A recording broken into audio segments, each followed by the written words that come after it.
lot of progress has been made. A lot of friendships have been made, and this has been in particular a great friendship. So we start off this week with Kim Jong-un, who's probably partying up in North Korea, probably with all of his sushi.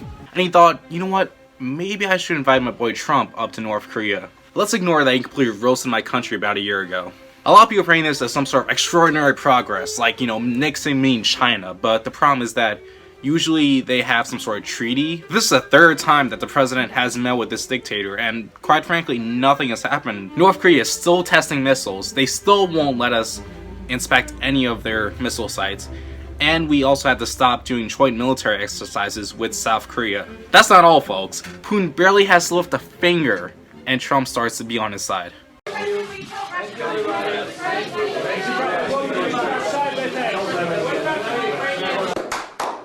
Coincidence? I think not! Now, Trump has responded to many of these attacks by Jim Acosta in the most Trump way possible. When you were asked about the case of Jamal Khashoggi, you did not respond to that question in front of the Saudi I don't know conference. that anybody... Were you afraid of offending him on that subject? No, not at all. I don't really care about offending people. I sort of thought you'd know that.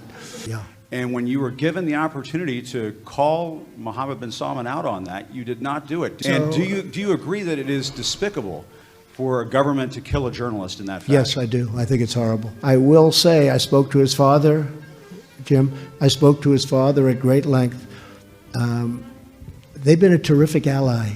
To finish it all off, Trump has a delicious breakfast with Mohammed bin Salman, where I congratulate him for doing a great job.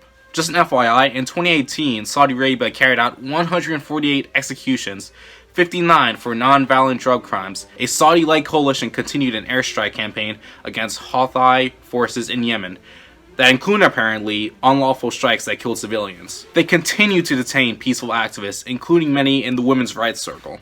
I expect nothing, and I'm still let down. Don't worry, guys, if you think that was bad, the icing on the cake was when Trump was talking about busing. Wanted to follow up quickly on the question about busing. Something that they've done for a long period of time. I mean, you know, there aren't that many ways you're going to get people to schools. What? So this is something that's been done.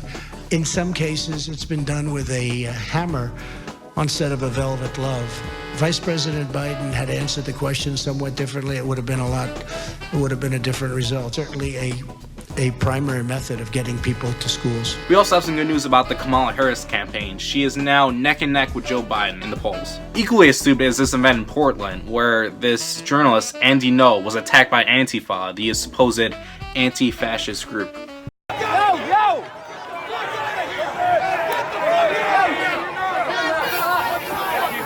He had to go to the emergency room for bleeding in his brain.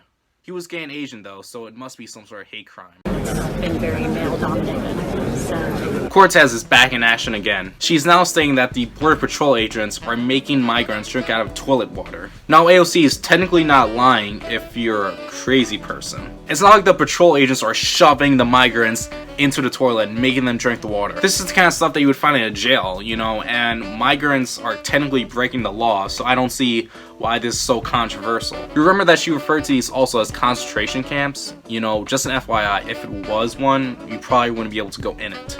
Mexico is now confirming that migrants are buying children to cross the border. We also have some news this week about Nike. You remember that in 2018 they had this ad with Colin Kaepernick. Now they are pulling back a shoe line because it has the Betsy Ross American flag on it.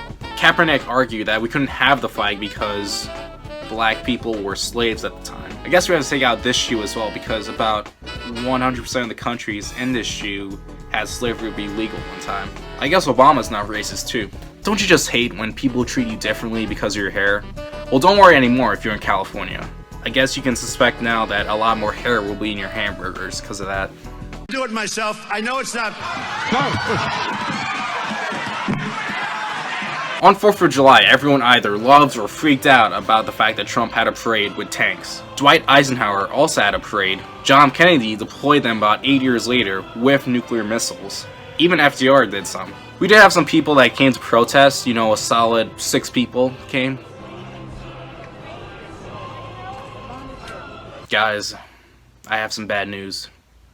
Justin Amash has left the Republican Party.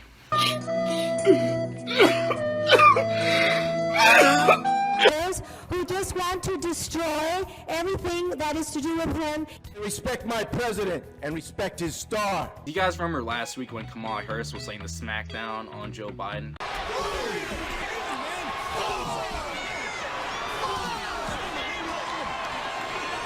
Well, Kamala Harris is apparently on the same side as Joe Biden now, which clearly made her point useless now. Trump is also considering an executive order over the census question. Well, that's all the news for this week. I'm Sino. This is the Americans All For Recap.